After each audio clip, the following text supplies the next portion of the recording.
नमस्कार, आप देख रहे हैं तहलका डिजिटल पर खास प्रोग्राम तहलका योद्धा और मैं हूं आपके साथ नैना। चलिए रुक करते हैं बड़ी खबरों का। बता दें कि झांसी से इस वक्त की बड़ी खबर सामने आई है। झांसी के वार्ड 50 में खस्ताहाल रास्ता अब जान का दुश्मन बनता दिखाई दे रहा है। टूटी सड़कें हादसों की वजह बनती दिख रही हैं और हर कोई वहां डर के साए में जीने को मजबूर है। नगर निगम के वादों की पोल खुलती नजर आ रही है। स्मार्ट सिटी योजना को मुंह चिढ़ाता ये जर्जर रास्ता नजर आ रहा है। खतरे के बावजूद जिम्मेदार अफसर और पार्षद मौन बैठे हुए हैं। इस वक्त की बड़ी खबर आपको बता रहे जो सीधा झांसी से सामने आई है। झांसी वार्ड नंबर 50 के अंतर्गत आने वाले बाबा का अट्टा क्षेत्र में सड़क की हालत बहुत खराब है। सालों से ये रास्ता टूटी फूटी हालत में है, जिसमें बड़े बड़े गड्ढे, जल भराव और मिट्टी का जमा होना आम बात है। ये रास्ता न केवल स्थानीय निवासियों की रोजमर्रा की जिंदगी को प्रभावित कर रहा है, बल्कि उनकी जान के लिए भी खतरा बना हुआ है। रोजमर्रा का आना जाना बेहद मुश्किल हो गया है। बच्चों, बुजुर्गों और महिलाओं के लिए पैदल चलना तक जोखिम भरा हो गया है। बारिश के मौसम में हालात और भी ज्यादा खतरनाक हो जाते हैं। सड़क पर पानी भर जाता है, जैसा कि आप तस्वीरों में इस वक्त देख सकते हैं कि कितने बड़े बड़े गड्ढे इस रास्ते में बने हुए हैं। साथ ही साथ आपको बता दें कि वाहन चालक अक्सर फिसलकर यहां गिरते रहते हैं, जिससे उन्हें चोटें भी आती हैं और कई दुर्घटनाएं यहां पर होती रहती हैं। वार्ड नंबर 50 की सड़क समस्या नगर निगम की लापरवाही और प्रशासन की असंवेदनशीलता को उजागर करती है। अगर जल्द ही कोई ठोस कदम नहीं उठाया गया तो यह मुद्दा और भी ज्यादा गंभीर रूप ले सकता है। जनता को विकास का अधिकार है और उसे अनदेखा नहीं किया जा सकता। इस वक्त तस्वीरें हम आपको दिखा रहे हैं, आप देख सकते हैं झांसी से बड़ी खबर सामने आई है। और चलिए आपको सुनवाते हैं कि इस पर स्थानीय लोगों का क्या कुछ कहना है। हवा के अड्डा पे रोड की स्थिति इतनी खराब हो चुकी है कि कई वर्षों से इधर रोड का निर्माण नहीं करवाया जा रहा है। नगर निगम में होते हुए भी कई बार शिकायत भी की, लेकिन पता नहीं चल रहा है कि कब रोड बनेगा। इतनी परेशानियां उठानी पड़ रही हैं लोगों को। आए दिन एक्सीडेंट हो रहे हैं, लोग गिर रहे हैं, जबकि योगी सरकार कहती है कि झांसी शहर उत्तर प्रदेश का बहुत विकसित शहर है। उसके बाद भी लोगों को बहुत समस्याओं का सामना करना पड़ रहा है और रोड का कोई निर्माण नहीं हो पा रहा है। बस जगह इसको पूरा सीधा करवाओ, इसको गड्ढे मड्ढे भरवाओ। बच्चे लोग निकल रहा है रोड पर, दिक्कत हो रही है। अरे बहुत धक्का है, कभी गिर पड़ते, 3-4 दफे गिर पड़े हम, बहुत परेशानी है। क्या नगर निगम के अधिकारी या हम वार्ड पार्षद की बात करें, उन्होंने इस समस्या का निदान नहीं किया? नहीं, अभी तक नहीं किया। हम तो 3-4 साल से देख रहे हैं। निरंतर ऐसी हालत बनी हुई है। हाँ, ऐसी बनी। क्या चाहते हैं आप रोड बन जाए, बढ़िया निकले हुए, परेशानी होती, मंडी जाती। और इस खबर पर हमारे साथ जुड़े हैं हमारे झांसी से संवाददाता लोकेश मिश्रा। चलिए उनसे जानते हैं कि क्या कुछ खास जानकारी इस पूरी खबर पर उनको मिल रही है। जी नैना। लोकेश, क्या कुछ खास जानकारी? देखिए, वार्ड 50 में जो दिक्कतें इस वक्त हम देख रहे हैं, आज तक क्यों इस रास्ते की मरम्मत नहीं की गई है? जी नैना, जैसा आपको बताते चले कि स्मार्ट सिटी विजन के तहत अगर झांसी की बात करें तो झांसी बुंदेलखंड का वह शहर है जिस पर अगर हम बात करें, उत्तर प्रदेश के मुख्यमंत्री स्वयं योगी आदित्यनाथ ने कहीं ना कहीं इस शहर को स्मार्ट करने के लिए तमाम जो नगर निगम के अधिकारी हैं या जनप्रतिनिधि नेता हैं वो आदेशित भी किया है, क्योंकि वीरांगना रानी लक्ष्मीबाई की यह भूमि है, बुंदेलखंड में महत्वपूर्ण स्थान रखती है। अगर हम इसके बाहरी आवरण की बात कर ले, झांसी का जो बाहरी हिस्सा है तो वो स्मार्ट जरूर नजर आता है, लेकिन अगर हम अंदर की सड़कों की बात करें, जैसा कि आप तस्वीर में देख सकते हैं, सड़कें खस्ता हाल है। और बात करें वार्ड नंबर 50 की, बात करें, यह एक ऐसा एरिया है जिससे अगर देखा जाए तो 200-300 मीटर की दूरी पर नेशनल हाईवे जुड़ता है। इसके बावजूद भी अगर बात करें जनप्रतिनिधि या वार्ड पार्षद की, या बात करें नगर निगम के अधिकारियों की, या बात करें स्वयं महापौर की, तो इनके द्वारा यहाँ के इस रास्ते को लेकर अभी तक देखा जाए तो जैसा तमाम वार्ड के स्थानीय लोगों से जब मैंने जाकर स्वयं बात की, उन्होंने बताया कि लगभग 4 से 5 साल होने को जा रहे हैं वह इसी प्रकार के खस्ता रास्ते को देख रहे हैं। पार्षद के पास जाते हैं तो पार्षद भी इसका माकूल जवाब नहीं दे पाता है। जी नैना। तो लोकेश, क्या ये मान लें कि जानबूझकर ये नजरअंदाजी जो है वो वहां पर की जा रही है? अगर आपके आसपास लोग मौजूद हैं तो आप उनसे बातचीत भी कर सकते हैं, और क्या कुछ इस वक्त वहां लोगों का कहना है ये भी आप विस्तार से बताइए। जी मैं आपको बता दूं नैना जी, मैं तमाम लोगों से बात की थी। आसपास तो मेरे पास उस बाढ़ के लोग नहीं है, क्योंकि फील्ड में निरंतर डिजिटल टीम आपकी रहती है तहलका की, तो इस समय मैं उस लोकेशन पर नहीं हूं। लेकिन मैंने जब वहां जाकर ग्राउंड पर रिपोर्ट की, लोगों से बात की, तो यहाँ तक कि मैं आपको बता दूं कि ऐसी तस्वीर भी तहलका के कैमरे में कैद हुई कि जब मैंने पार्षद प्रतिनिधि विकास गुप्ता से बात की, चूंकि विकास गुप्ता की जो पत्नी है मोनिका गुप्ता, वो वार्ड पार्षद है वार्ड नंबर 50 से, तो कैमरे पे कहते हुए नजर आ रहा है कि टेंडर हो चुके हैं, लेकिन काम कब होगा इस बात को नहीं कह सकते। जैसे हमने उनसे बात करने का प्रयास किया तो वो अपनी स्कूटी पर बैठ के वहां से चल रही है। तमाम सवाल खड़े होते हैं कि आखिर जो जिम्मेदार लोग हैं वो आगे अपनी जिम्मेदारियों से क्यों भागते हैं। और बात करें नगर निगम के अधिकारियों की, तो निरंतर स्मार्ट विजन के तहत झांसी शहर को स्मार्ट करने की बात कही जा रही, लेकिन तस्वीरें जो तहलका पे चल रही वो साफ साफ दर्शाती है कि जो वादे नगर निगम के द्वारा स्मार्ट शहर झांसी को लेकर किए जा रहे हैं, लेकिन अगर अंदर की बात करें तो निश्चित तौर पर कहा जा सकता है कि अंदर वो विकास नहीं पहुंचा है। जी नैना। तो लोकेश, स्मार्ट सिटी योजना के तहत इस क्षेत्र को कब तक विकसित किया जाना था जो आज तक नहीं किया गया है, या फिर कोई सुध लेने वाला वहां नहीं है? निरीक्षण इसको लेकर कितनी बार वहां पर किया गया है? जी नैना, आपको बताते चले कि एक तस्वीर भी हमने अपने तहलका डिजिटल पे आपके पास भेजी है, जिसमें आप देख सकते हैं कि महापौर ने इस रास्ते को लेकर शिलान्यास किया है। क्योंकि 2024-25 का ये शिलान्यास है जो दर्शाता है कि अगर हम 2024 की बात करें, 2024 जो है बीत चुका है। अगर हम 25 की बात करें तो जनवरी से मई चल जाए, लगभग 5 महीने होने को जा रहे हैं। इसके बावजूद भी स्थिति 10 की 10 बनी हुई है। सवाल इतना सा खड़ा होता है कि तमाम निरीक्षण हो चुके हैं, टेंडर भी डाले जा चुके हैं नगर निगम में, तो आखिर 5 महीने का एक लंबा वक्त जो है 2025 का कहीं ना कहीं नगर निगम ने ले लिया है, कहीं ना कहीं वार्ड के पार्षद की बात करें उन्हें ले लिया है। लेकिन यहाँ के जो लोग हैं वो आज भी उस शिलान्यास के पत्थर को देखते हैं और निहारते हैं कि आखिर वार्ड नंबर 50 जो झांसी है, आखिर जो बाबा का अता जो क्षेत्र कहलाता है, कि इसकी दशा और दिशा कब सुधरेगी। जी नैना। ठीक है, बहुत बहुत शुक्रिया खास जानकारी देने के लिए। चले रुक करते हैं अगली बड़ी खबर का, जो रायबरेली से सामने आ रही है। बता दें कि रायबरेली की 19 सड़कों का निर्माण 8 करोड़ से भी ज्यादा की लागत से किया जाना है। सड़क निर्माण का श्रेय लेने की दौड़ में अब नेता आपस में भिड़ने लगे हैं। जून के अंत तक ये सड़क बनकर तैयार होनी थी। जिले वासियों को शव वाहन और डीप फ्रीजर की भी वहां पर नई सौगात दी गई है। केंद्र सरकार की मदद से नगर पालिका इस का निर्माण करा रही है। इस वक्त की बड़ी खबर आपको बता रहे जो रायबरेली शहर से सामने आ रही है। बता दें कि रायबरेली शहर में लंबे समय से जर्जर और गड्ढों से भरी सड़कों की समस्या अब जल्द ही खत्म होने जा रही है। आपको बता दें कि 8 करोड़ से भी ज्यादा की लागत से शहर की 19 सड़कों का निर्माण और मरम्मत कार्य जल्द ही शुरू होने वाला है। ये काम NCAP के तहत किया जाना है, जिसके तहत शहर को प्रदूषण से मुक्त और आवागमन के लिए सुविधाजनक बनाया जाएगा। विधायिका अदिति सिंह ने इस परियोजना का श्रेय लेते हुए बयान जारी किया है और दावा किया है कि ये कार्य उनके प्रयासों का परिणाम है।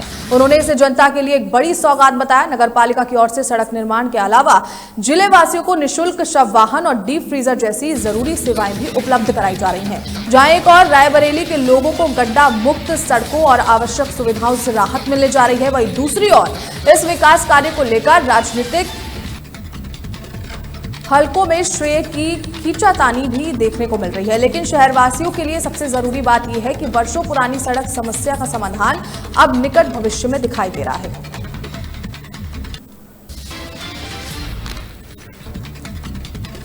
तो इस वक्त आप देख रहे हैं तस्वीरें और हमारे संवाददाता सिराज अहमद ने वहां पर जाकर ग्राउंड जीरो पर ये पूरी रिपोर्ट तैयार की है। चलिए आपको वो रिपोर्ट दिखाते हैं। टैब के तहत जब शहर की 19 सड़कें पास की गई तो उसके बाद उसका श्रेय लेने की होड़ लग गई। एक तरफ नगर पालिका अध्यक्ष कहते हैं कि हमने इन रोडों को भरसक प्रयास किया और इन रोडों को पास कराया, तो दूसरी तरफ सदर विधायक अदिति सिंह का कहना है कि उनका अथक प्रयास रहा है और ये रायबरेली की जनता के लिए रोडें हैं।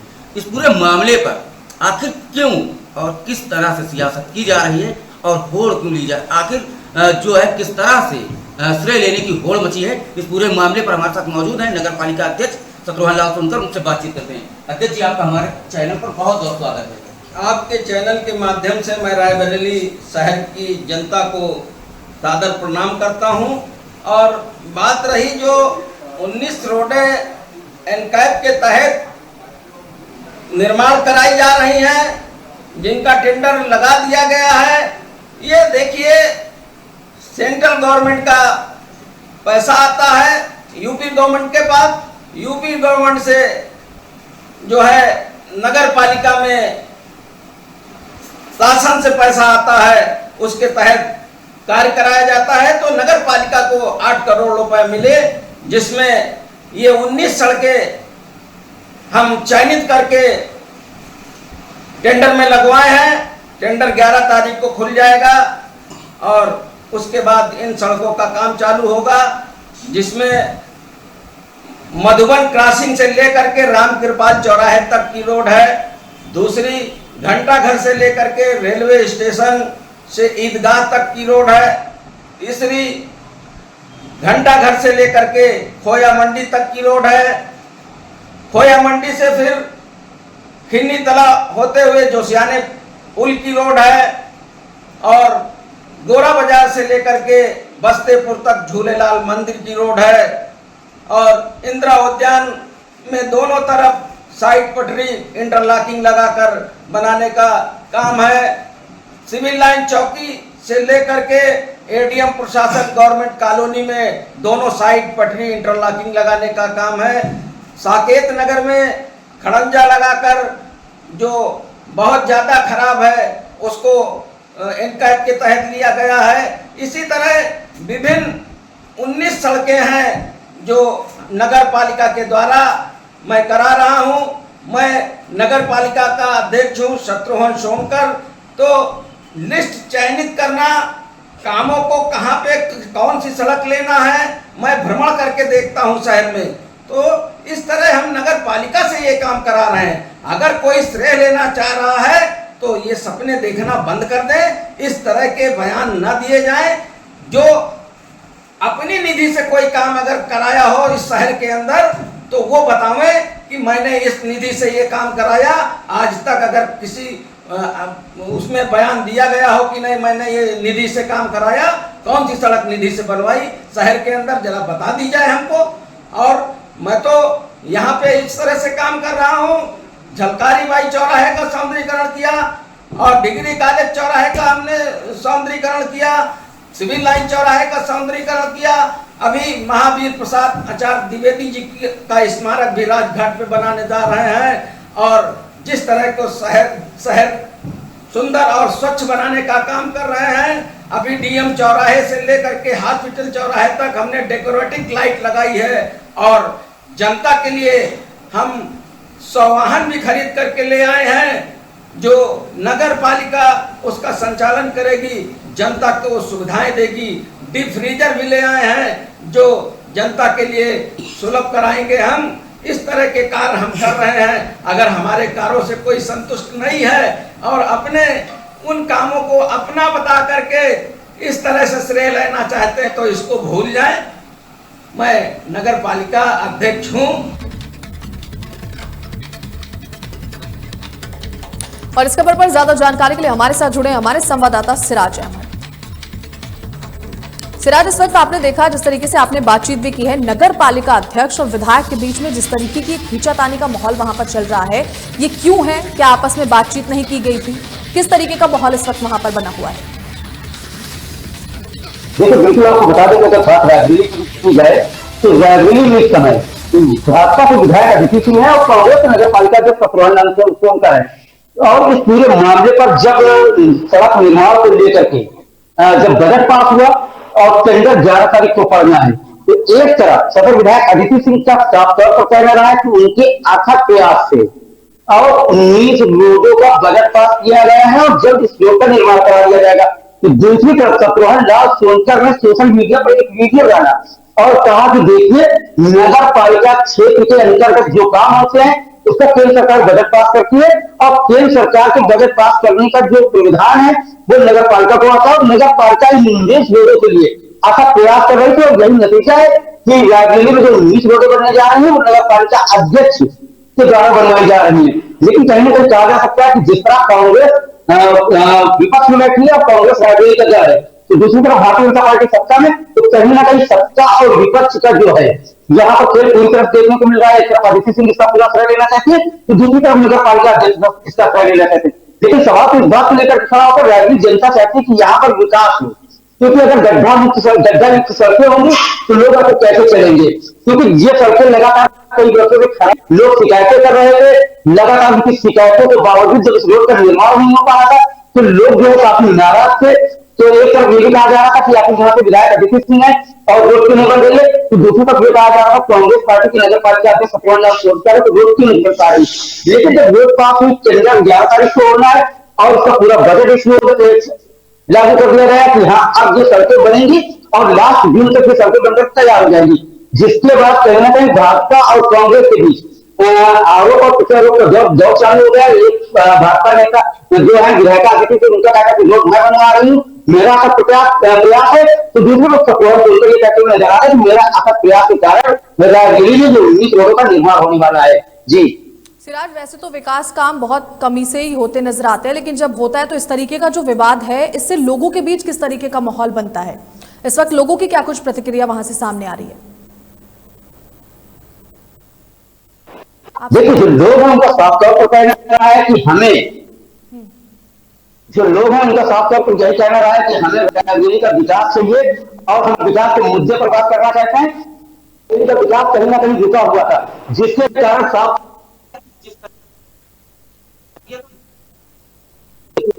लेकिन कहीं ना कहीं इस बात को लेकर के जब नगर पालिका अध्यक्ष ने इस बात की पुष्टि की कि अब रायबरेली में विकास होगा और उसके बाद भी यहाँ पर अगर विकास की ओर नगर पालिका अध्यक्ष बढ़ रहे हैं और भारतीय जनता पार्टी की जो विधायक है उनका साफ तौर पर कहना है कि वो विकास कर रही है या नगर पालिका अध्यक्ष विकास कर रहे हैं, तो जनता साफ तौर पर चाहती है कि क्षेत्र का विकास होना चाहिए। उसे क्षेत्र के विकास से मतलब है, उसी ये मतलब है कि जहाँ विधायक अदिति सिंह विकास कर रही है या नगर पालिका अध्यक्ष सत्यवान लाल सोनकर विकास कर रहे हैं, क्योंकि जनता तो चाहती है जनता ने दोनों को चिंता के ले जाए। जिम्मेदारी दोनों की है, चाहे वो सदर विधायक अदिति सिंह हो, उनकी भी जिम्मेदारी बनती है कि शहर का विकास हो, विधानसभा क्षेत्र का विकास हो, नगर पालिका जैसे राजनीति जनता चाहती है कि नगर पालिका क्षेत्र का विकास हो। तो विकास तो होना ही एक मुद्दा है और अगर विकास हो रहा है और इसमें जिस तरह से देखा गया कि अदिति सिंह ने कहा मैं विकास करा रहा हूँ, नगर पालिका अध्यक्ष कह रहा मैं विकास करा रहा हूँ, तो राजनीतिक जनता को विकास से मतलब है। और सबसे बड़ी बात ये निकल करके आ रही है कि रायबरेली में अगर विकास हो रहा है तो दोनों ही लोगों को इसका श्रेय जाना चाहिए, क्योंकि चाहे अदिति सिंह हो या नगर पालिका अध्यक्ष हो, दोनों ही रायबरेली शहर के विकास के लिए आपका प्रयास करते हुए नजर आते हैं। और अगर जो 19 रोडें पास नहीं है और उसका श्रेय अगर नगर पालिका अध्यक्ष लेते हैं तो कहीं ना कहीं कहा जा सकता है कि जो केंद्र से बजट पास होता है वो नगर पालिका आता है और नगर पालिका अगर उस पर काम कर रही है तो नगर पालिका अध्यक्ष को रायबरेली की जनता काफी धन्यवाद देती हुई नजर आ रही है, क्योंकि जिस तरह से नगर पालिका अध्यक्ष लगातार एक हफ्ते में कई रोडों का उद्घाटन करते हैं, मौके पर पहुंचते हैं, उद्घाटन करते हैं, तो इससे कहीं ना कहीं कहा जा सकता है कि नगर पालिका अध्यक्ष अब विकास की ओर अग्रसर हुए हैं। ये कोई बड़ी बात नहीं है और नगर पालिका क्षेत्र में विकास दिख रहा है।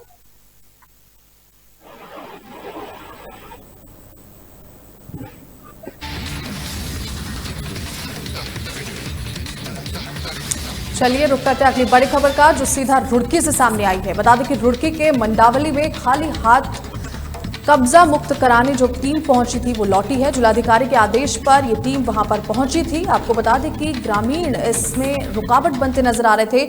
मौजूदा ग्राम प्रधान ने सरकारी जमीन को मुक्त कराने का प्रयास किया। विरोध के चलते प्रशासनिक टीमों को बेरंग लौटना पड़ा। इस वक्त की बड़ी खबर आपको बता दें कि नारसन ब्लॉक के मंडावली गांव में प्रशासनिक टीम को ग्रामीणों के विरोध के चलते खाली हाथ लौटना पड़ा।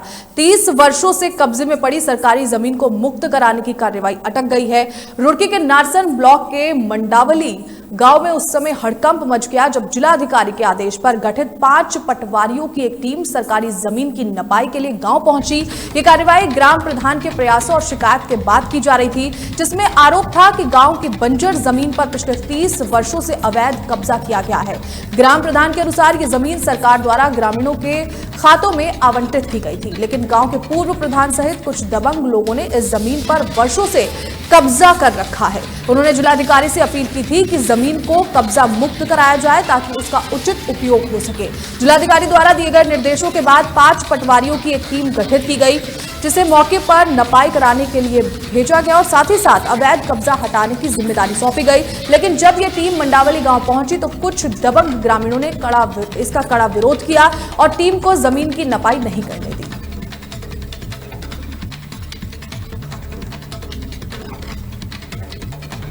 पूरे स्टाफ को, जो स्टाफ आ रहा था उनके साथ में बदतमीजी से बोल रहे हैं, प्रधान को भी बदतमीजी से बोल रहे हैं। और ज़मीन तो जो 30-35 साल से ही लेखाकार में जाकर देख लो, लिखित में हवा ज़मीन और बहुत सारी तोड़ को भगा रखी है उनके। प्रधान जी का कैसा प्रयास कहेंगे जो इस ज़मीन को छुड़वाने प्रयास कर रही है? पूरा प्रयास है, सहयोग है प्रधान के साथ में। किन लोगों ने कब्जा कर रखा है? यही है धीरेन्द्र सनोप यशपाल। मेरा नाम संदेश है, मैं गांव मंडावली से हूँ। गांव मंडावली से प्रधान जी हूँ। आज जो हुआ है हमारे गांव में, जो सरकारी जगह 30-35 साल से सरकारी है, गरीबों की है, गरीबों की जगह जो दाब रखी है उसमें वे फसल अब बो रही है। और जो आज नपवाने के लिए बुलाए हैं पटवारी, 5 पटवारी आए हैं, प्रधान जी है वहाँ उप है। अगर प्रधान जी को बोलते हैं, जो प्रधान जी कहते हैं उन्हें कहते हैं ये तो फर्जी प्रधान जी है, फर्जी प्रधान जी है। तो और असली प्रधान जी कैसे होते हैं वे बताओ? उन्होंने कुछ नहीं बताया। वो एक सुशीला देवी है, उनकी मम्मी भगत भाई साहब है, और उनके पुत्र गौतम सिंह है। और उन्होंने जो पटवारी पे भी और प्रधान जी पे भी हाथ उठाने की कोशिश की है। और सुशीला देवी ने उन्हें पटवारी जी को भी धक्का दिया है, साथ में पटवारी के साथ में प्रधान जी को भी धक्का लगा है। वे दोनों आपस में नीचे गिरे हैं। आज 30-35 साल से दबाई हुई जमा वो ग्राम समाज की है, खत्तों की है, कुछ कुर्डी के खत्तों की, उसमें खेती कर रहे। प्रधान जी ने अच्छा प्रयास करा, इनके साथ अभद्रता करी। पटवारी जी के साथ भी अभद्रता करी, बदतमीजी, फित्ता खोसा, कहीं धक्के मुक्के करे। और इस खबर पर ज्यादा जानकारी के लिए हमारे साथ जुड़े हमारे संवाददाता अरशद हुसैन। अरशद, किस तरीके का ये मामला है, किस तरीके का विवाद होता वहां पर नजर आया है? जब टीम जमीन की नपाई के दौरान वहां पहुंची थी तो किस प्रकार का विरोध देखने को मिला? देखिए, नासिम ब्लॉक का ये मंडावली गांव है और इसकी ग्राम प्रधान ने शिकायत की थी जिलाधिकारी से कि कुछ लोगों ने जो बच्चों की जमीन दी है और जिलाधिकारी ने तहसीलदार को आदेश दिए कि 5 जो है पटवारियों की टीम बनाई जाए और उनको वहां पर नपाई के लिए भेजा जाए। जब ये टीम यहाँ पर पहुंची तो ग्राम प्रधान का कहना है कि कुछ लोगों ने उनके साथ हाथापाई की और उनको दबंगी दिखाकर उनको वहां से वापस जाने पर मजबूर किया, जिसका जो है ग्राम प्रधान ने भी कहीं ना कहीं विरोध किया, पर उनकी एक ना चली। अब फिलहाल ग्राम प्रधान का कहना है कि इस तरह से जमीन दबाई जा रही है और उनका विरोध किया जा रहा है क्योंकि दूसरे लोग काफी जो है दबंग तरह के लोग हैं और जमीन पर जो है जिस तरह से कब्जा मुक्त कराना था वो नहीं होने दे रहे। तो इसके चलते ग्राम प्रधान ने भी मीडिया से गुहार लगाई है और जिलाधिकारी से को दोबारा से एक लेटर प्रेषित किया कि उस सभी जमीन को जो है कब्जा मुक्त कराया जाए। जी। तो अर्शद, क्या उन लोगों की पहचान कर ली गई है जिन लोगों ने वहां पर दबंगई दिखाई थी? ग्राम प्रधान के द्वारा इस किया गया है, जो कि जिलाधिकारी को भी भेजा गया है, तहसीलदार को भेजा गया है। अब देखने वाली बात ये होगी कि आखिरकार प्रशासन इस पर किस तरह की कार्रवाई करता है और किन किन लोगों को चिन्हित करता है। जी, बहुत शुक्रिया खास जानकारी के लिए।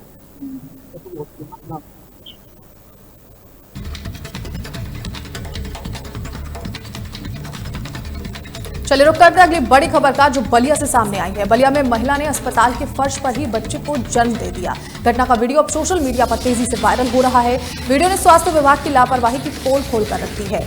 एसीएमओ स्तर के अधिकारी से इस मामले की जांच कराई जा रही है। दोषी पाए जाने वालों के खिलाफ सख्त कार्रवाई होगी, ऐसी बात सामने आ रही है। इस वक्त की बड़ी खबर आपको बता रहे, जो सीधा उत्तर प्रदेश के बलिया जिले से सामने आ रही है। बता दें कि बलिया जिले के सोनवर्षा सामुदायिक स्वास्थ्य केंद्र में एक दिल दहला देने वाली घटना सामने आई। सोशल मीडिया पर वायरल हुए वीडियो में देखा जा सकता है कि एक गर्भवती महिला अस्पताल के गेट के बाहर फर्श पर लेटी हुई है। यह वीडियो लगातार वायरल हो रहा है। बता दें कि महिला ने फर्श पर ही बच्चे को जन्म दे दिया। अस्पताल परिसर में इस तरह की स्थिति होने से स्वास्थ्य विभाग की गंभीर लापरवाही उजागर हो गई है। ये वीडियो तेजी से सोशल मीडिया प्लेटफॉर्म पर वायरल हो रहा है और लोगों में इसे देखकर काफी ज्यादा आक्रोश भरा हुआ है। जनता और सोशल मीडिया यूजर्स ने स्वास्थ्य विभाग की कार्यप्रणाली पर काफी ज्यादा सवाल उठाए हैं और दोषी अधिकारियों के खिलाफ सख्त कार्रवाई की मांग की है। बलिया के मुख्य चिकित्सा अधिकारी सीएमओ ने इस मामले पर प्रतिक्रिया देते हुए कहा कि मामले की जांच तुरंत शुरू कर दी गई है और जांच एसीएमओ से कराई जा रही है। इस वक्त की बड़ी खबर आपको बता दें कि उन्होंने ये भी कहा कि जांच के बाद जो भी दोषी पाया जाएगा उसके खिलाफ कठोर कार्रवाई की जाएगी। तो इस वक्त की बड़ी खबर आपको बता रहे, सीधा उत्तर प्रदेश के बलिया से सामने आई है। अस्पताल की तस्वीरें इस वक्त हम आपको दिखा रहे हैं। किस तरीके की लापरवाही की जो तस्वीरें इस वक्त आप देख रहे हैं अपनी स्क्रीन पर, ये उत्तर प्रदेश के बलिया जिले के अस्पताल की है। और इस खबर पर ज्यादा जानकारी के लिए हमारे साथ जुड़े हमारे संवाददाता सागर। सागर अस्पताल के अंदर डिलीवरी ना कर पाने का क्या मुख्य कारण रहा, इस वक्त किस तरीके की परिस्थितियां वहां पर बनी हुई हैं? आपको बता दें कि ये पूरा वीडियो बलिया के सामुदायिक केंद्र है, वहाँ बताया जा रहा है। यहाँ पर एक महिला रास्ते से जैसे ही आई अस्पताल पे और वहीं पे उसकी डिलीवरी हो जाती है। और इस मामले में जब एसीएमओ की जांच कमेटी बनाई जाती है तो पता चलता है कि कुछ देर के लिए वहाँ पे डॉक्टर्स मौजूद नहीं थे, जिसकी वजह से ये पूरा उच्च स्तरीय कार्रवाई भी शुरू हो गई है, जिसको इसमें बैरिया सोनबरसा का जो वहां पर जो समुदाय स्वास्थ्य केंद्र है वहां से कई लोगों को हस्तांतरण किया गया है। लगातार कार्रवाई चल रही है, सीएमओ के द्वारा लगातार कार्रवाई चल रही है, जिसमें तत्काल प्रभाव से विशेषज्ञ जो वहाँ की डॉक्टर राजेश कुमार है उनको अपने पद से हस्तांतरण कर दिया गया है। वहीं दूसरी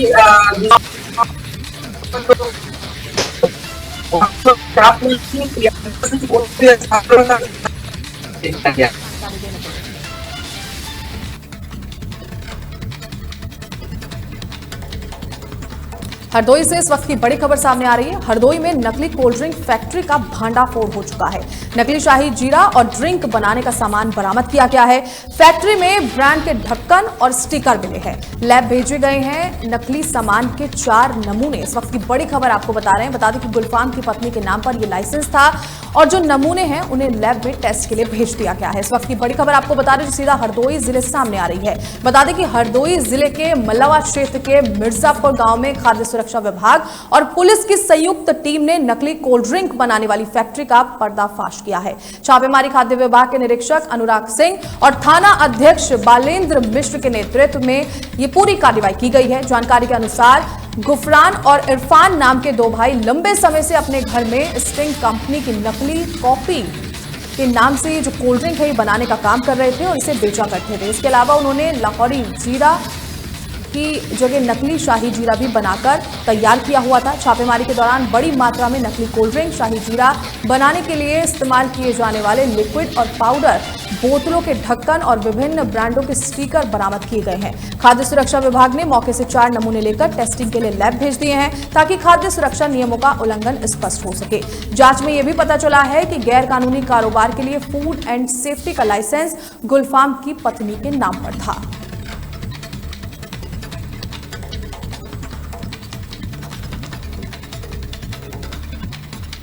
और इस खबर पर ज्यादा जानकारी के लिए हमारे साथ जुड़े हमारे संवाददाता प्रियांशु। प्रियांशु, क्या कुछ खास जानकारी इस पूरी खबर पर मिल रही है?